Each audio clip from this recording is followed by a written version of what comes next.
El Consejo del Banco Central acordó reducir la tasa de política monetaria en 50 puntos base, llegando a 6%, su menor nivel en los últimos 2 años. Una caída que buscaría reactivar el consumo y la inversión en medio de un escenario débil pero positivo de la economía nacional que ha mostrado signos de crecimiento.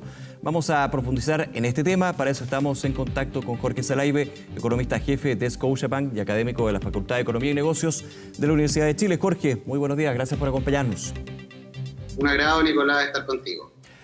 Jorge, tú destacabas en algunos textos que estuve revisando la flexibilidad que se mencionaba en el comunicado del Consejo del Banco Central. Profundicemos eso en términos de qué significa y tomando la decisión que se determinó finalmente. Mira, básicamente significa que el Banco Central y todos los agentes del mercado estamos bastante más tranquilos respecto a la convergencia a una inflación de 3%. Esto es bien importante porque recuerda, Nicolás, que estábamos a principios de año con un peso bastante débil, con un escenario donde habíamos tenido sorpresas inflacionarias al alza, y ahora, en un contexto donde el peso se ha apreciado de manera significativa y respecto a varios cruces de monedas, podemos estar bastante más tranquilos que eso nos va a traer un descenso inflacionario durante los próximos meses. Por lo tanto, el Banco Central tiene mucha más flexibilidad en el sentido de ir moviéndose de acuerdo a eso. Ya la tasa de política monetaria tiene más espacio para continuar su proceso de reducción. Hay menos preocupación de que estos registros inflacionarios altos que tuvimos a principios de año se vuelvan a repetir durante el resto del año, porque llegó un goleador a la cancha, un goleador que siempre hace goles, para uno u otro lado, es ambidiestro, y en este caso los goles deberían ser desinflacionarios. ¿Esto puede ser la tónica, digamos, de aquí a fin de año y pensando en el próximo, o es muy adelantado todavía pensar en eso, Jorge? Mira, lo que estamos viendo ahora es que probablemente vamos a tener un descenso inflacionario relevante. Yo soy de aquellos que consideran que la inflación va a estar o va a terminar el año muy cerca de 3%. Por ahora el Banco Central tiene un escenario que va a revisar en junio, donde estima una inflación terminando el año en 3,8. Claro. Yo creo que ese número va a ser revisado probablemente a la baja marginalmente, producto, como te mencionaba, de la apreciación del peso y el impacto desinflacionario que eso genera. Y hacia el próximo año y hacia el término de este año también tenemos otros elementos que tenemos que considerar para tabular la tasa de política monetaria. Tenemos que considerar en el ámbito externo, Nicolás, qué es lo que hace la Reserva Federal, cómo se va moviendo la Reserva Federal.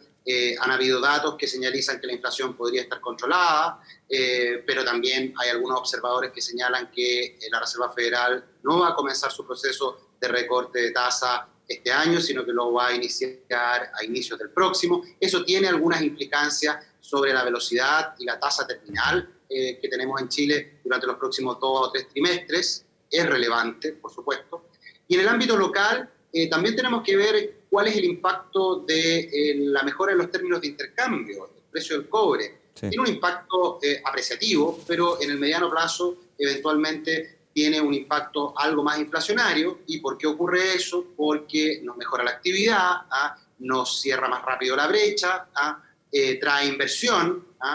Obviamente hay muchos observadores que cuestionan esa recuperación de la inversión que trajo el boom del precio del cobre hace 2 décadas. Quizás en este ciclo, superciclo del precio del cobre, no viene tanta inversión como la que tuvimos a inicio de los 2000, pero eso hay que evaluarlo, y yo creo que el Banco Central nos va a entregar su evaluación en este IPOM próximo que viene, este IPOM que vamos a conocer a mediados de junio. Sí, en esa tónica y con esa mirada, Jorge, te hago la pregunta, ¿deberían seguir las bajas en la tasa de política monetaria, la tasa referencial?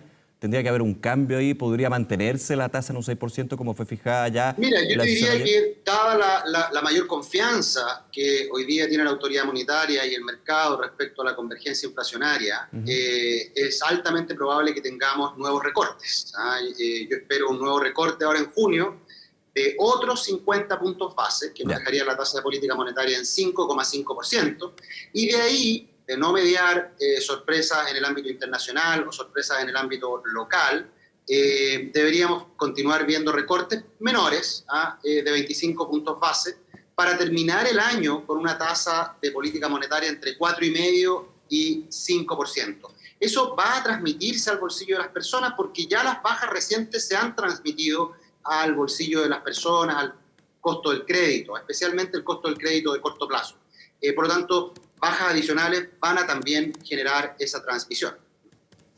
Sí, es importante eso. Ahora, en este contexto y con la decisión de política monetaria que ha sido la tendencia, la tónica del Consejo del Banco Central de ir reduciendo la tasa referencial, que estuvo bastante más alta, hay que decirlo, y no hace tanto tiempo, de hecho hace varios meses y ni tantos meses, ¿esto se ha ido reflejando en el financiamiento, te lo pregunto, en los créditos, en la situación de las instituciones financieras también?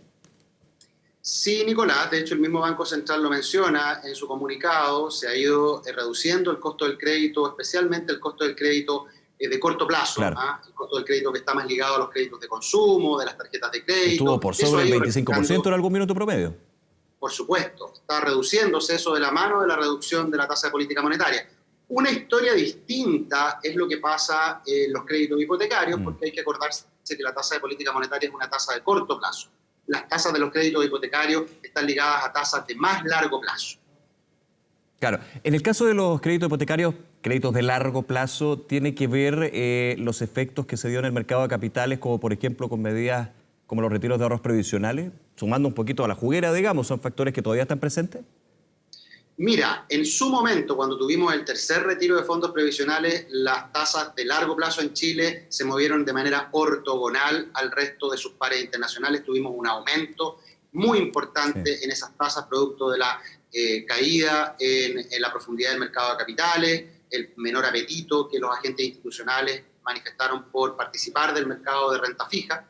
Esas tasas se han normalizado. Por supuesto que si tenemos un nuevo retiro de fondos previsionales de cualquier magnitud, va a tener impactos al alza en las tasas de largo plazo y obviamente es algo que hay que tener siempre en consideración. Este tipo de cosas no son gratis, generan costos importantes y los costos de los retiros de fondos previsionales aún se están pagando en la economía en algunas dimensiones. Si bien hemos recuperado los equilibrios macro, hay algunos desequilibrios en el mercado de capitales ligados a la falta de profundidad del mercado de capitales, porque por supuesto que las administradoras de fondos previsionales están con un asset allocation, como se denomina, con una estructura de portafolio bastante más conservadora a la espera de una reforma de pensiones y también no hemos sido capaces de descartar completamente un nuevo retiro de fondos previsionales. No ha salido todavía de la palestra política, todavía está en el Congreso y todavía hay congresistas que están empujando por un retiro de fondos previsionales.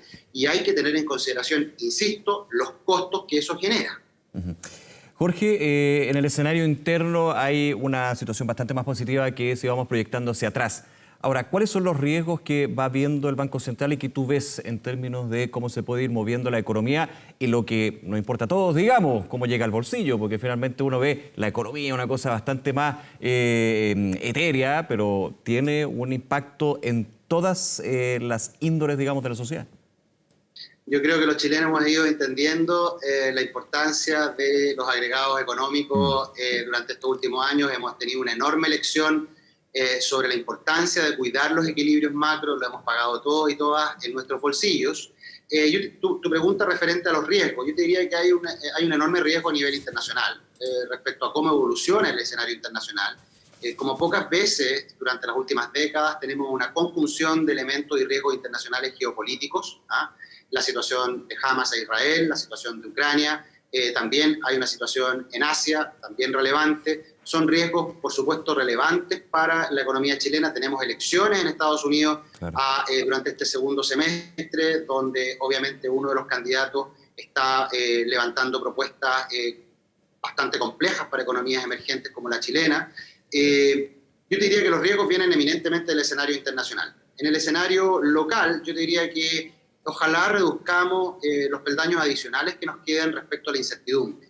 Tenemos incertidumbre reformista aún, tenemos una reforma de pensiones que está en negociación, tenemos una reforma tributaria también que está en negociación en el Congreso. Ojalá que seamos capaces de lograr consensos, equilibrios, políticas públicas adecuadas para sacar esos dos elementos de incertidumbre para las personas y también para los hombres de negocio. Esto es para todos los chilenos, que lleguemos a un acuerdo, porque por supuesto que reducir ese peldaño adicional de incertidumbre le va a hacer muy bien al crecimiento económico, al apetito por inversión, y finalmente va a terminar recuperando los equilibrios de los que mencionábamos al inicio, los equilibrios financieros, que son muy necesarios.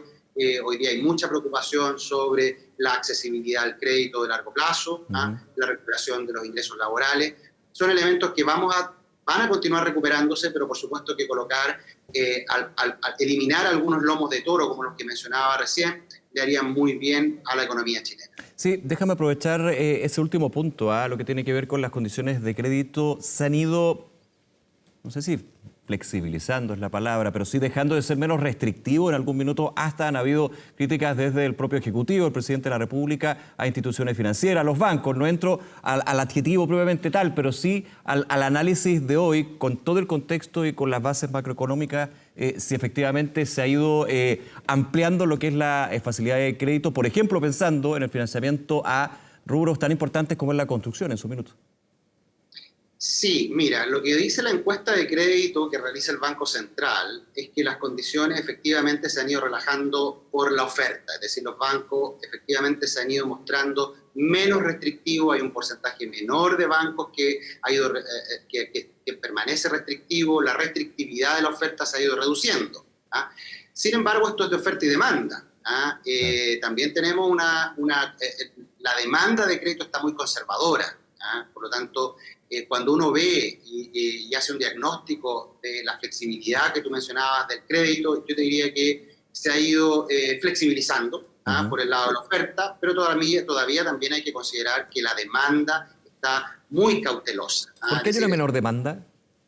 Cuando la misma inmobiliaria, la misma constructora ve que sus niveles de apalancamiento, de deuda son altas, ella misma se restringe de solicitar un crédito porque obviamente los niveles de endeudamiento serían insostenibles, de acuerdo a sus flujos de caja que está recibiendo. O pensando en créditos anteriores, o pensando en la situación de pandemia, los créditos FOGAP en su minuto.